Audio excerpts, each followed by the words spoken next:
YouTube and Marcia's. Just a minute. Just a minute.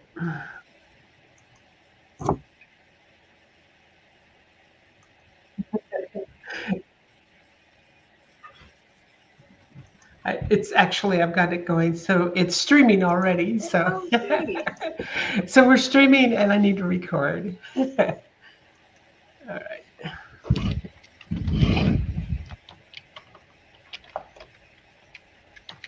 Okay, we're recording. So we had a little bit of delay. So ladies, welcome and thank you for joining us today. We are celebrating. It's really a work of true heart to be able to celebrate the launch of Amazing Woman Rise, Ignite the Infinite Power of the Feminine Heart, lean into your biggest dreams, amplify your true worth, and unleash the unbridled spiritual confidence. So welcome both of you, Gina Shanzi and Cece Sanchez. We're so happy to have you here, and let's have a conversation about what this really truly means. As Marsh wrote a message that she would like us to share, it says millions of women are making the shift from an exhausting, driving ambition to a sacred fulfillment of wholehearted purpose and driven success.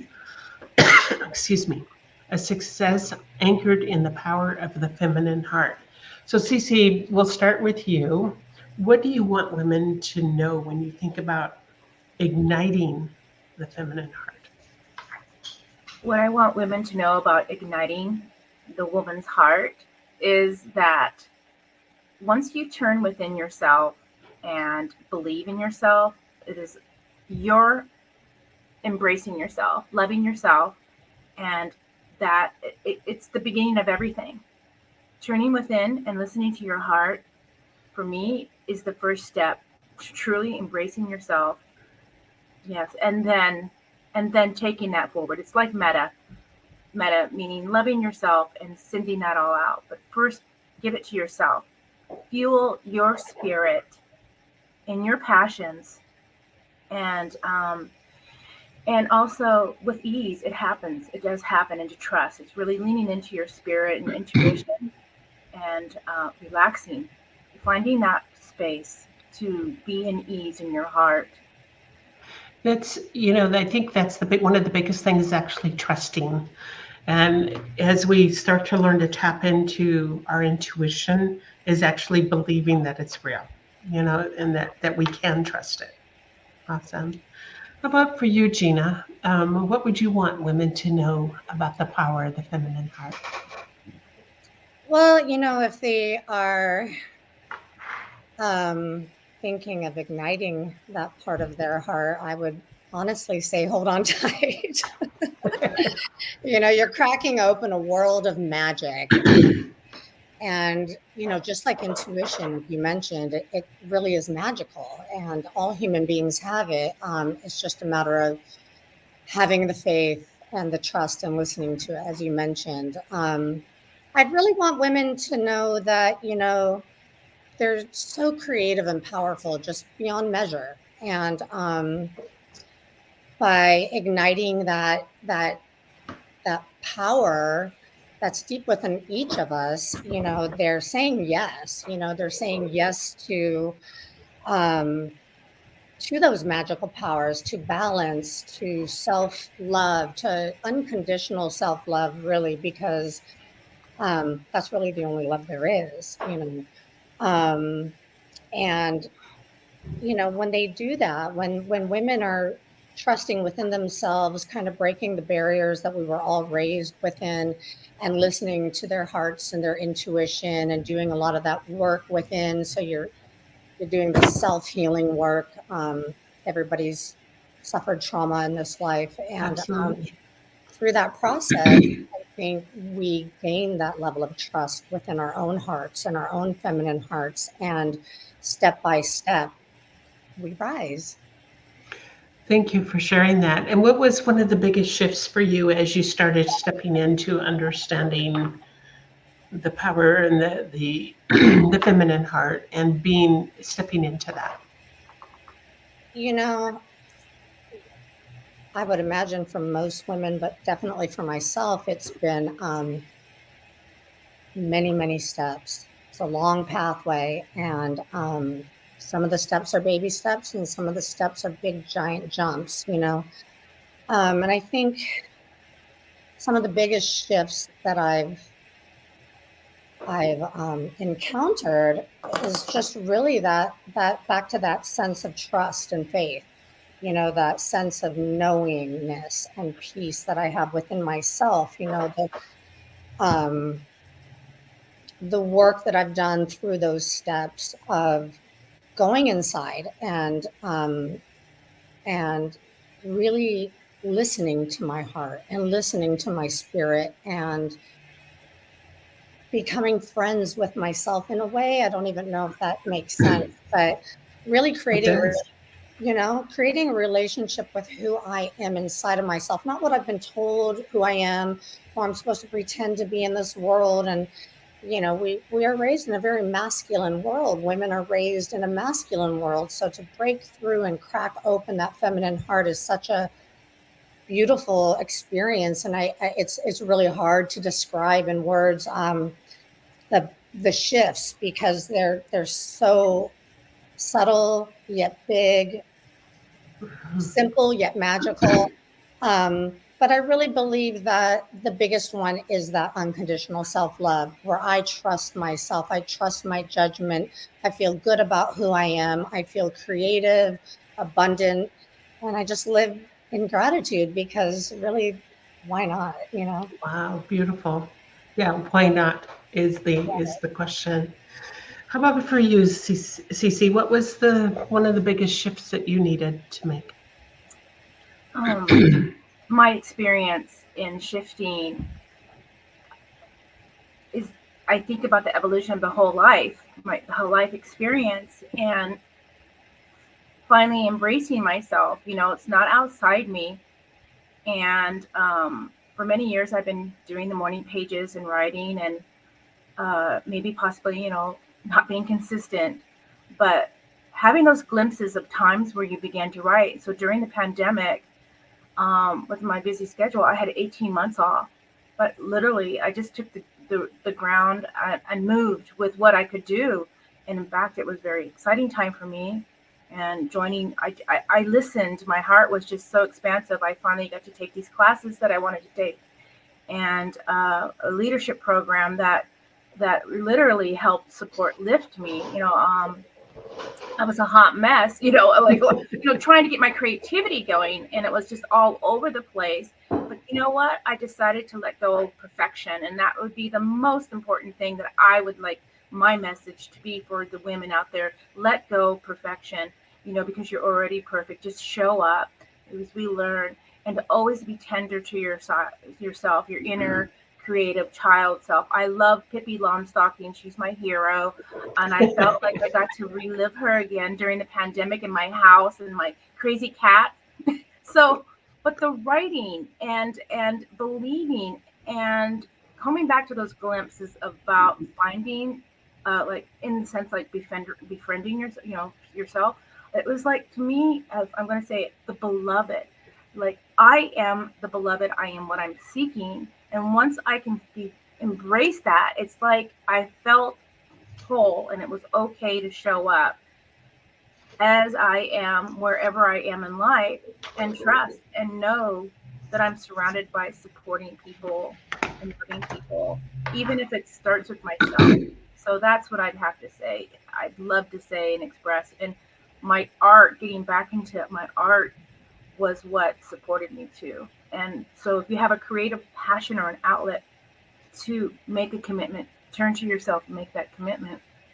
Beautiful. Begin again. That's my motto. Begin again. It's on a daily basis. Right, because it is each day at a time. Each day is a new day, and each day presents its own challenges or whatever, its own Life, everything. real life.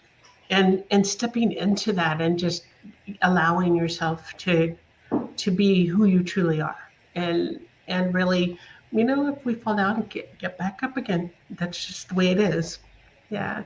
So for you, Cece, what changes or new actions helped you to create the shift? what changes and new actions. So I feel like my theme and my experience is self-love, like truly loving yourself is the power to give, to lift you, to get up. And so if you had a glimmer of a dream, there you it can become true. So starting through your passions, and letting go of the attachment of the outcome of what success or desire of that looks like.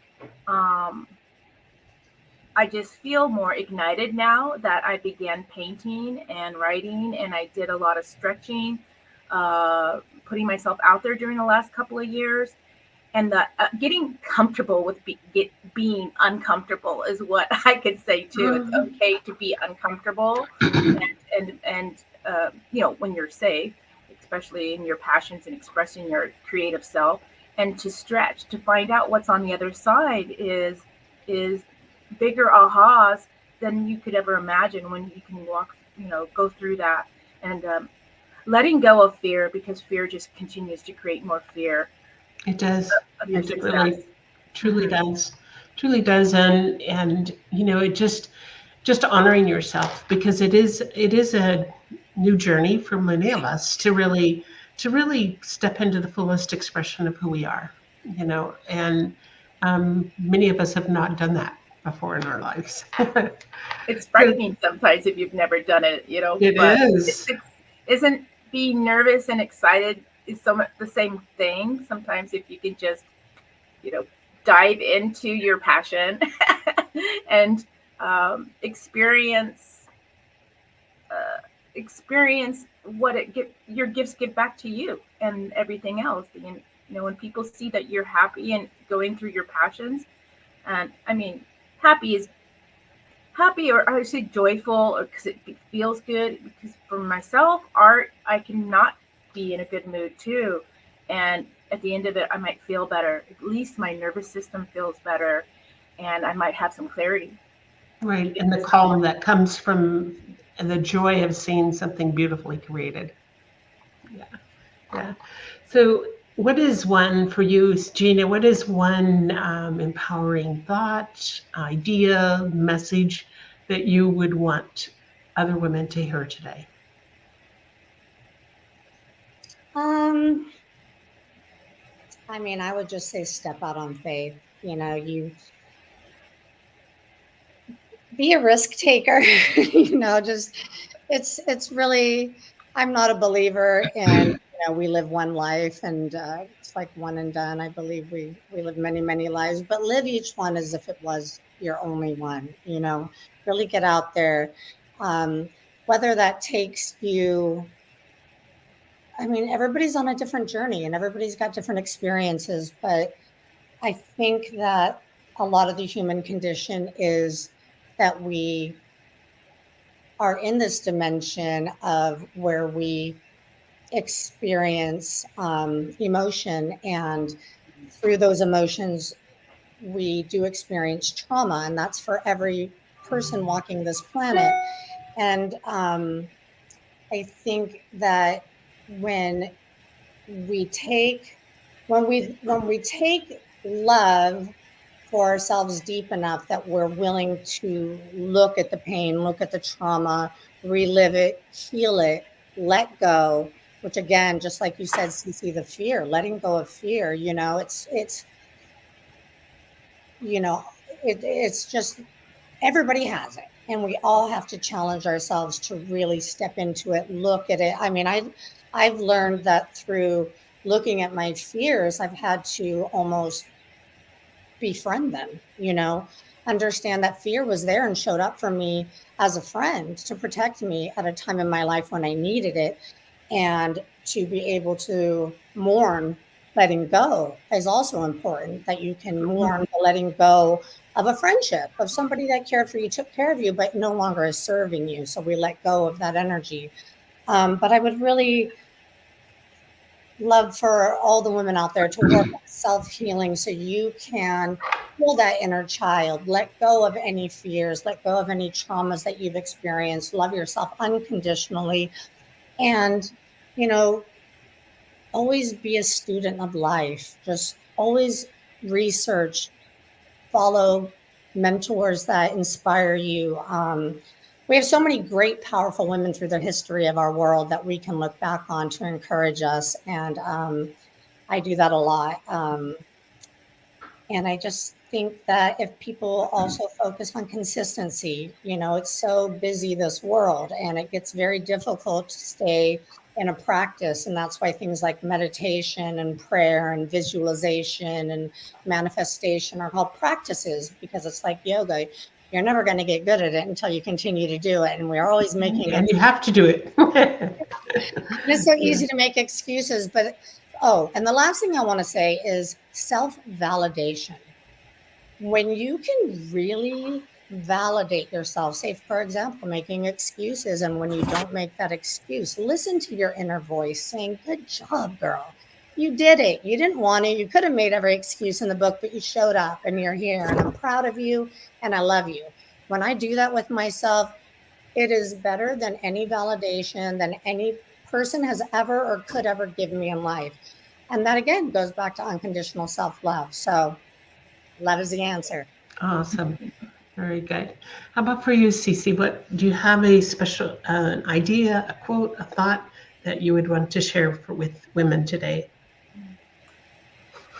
Wow. So Gina brought up a memory of just working with Marsh recently. And, you know, if you did, writing is important for me, and that's my experience, or sitting in reflection and looking at your life and acknowledge all your accomplishments, big and small, not necessarily a business accomplishment, but like family and the children that are in your life, or your mother, or people in your life, or that you um, you were able to sustain something in your home and you're proud of yourself for doing that. Give yourself that knowledge your for the times that you were able to have enough knowledge and awareness to pick yourself up and to love yourself, to continue and to acknowledge, yes, I made a mistake, but that's not who I am.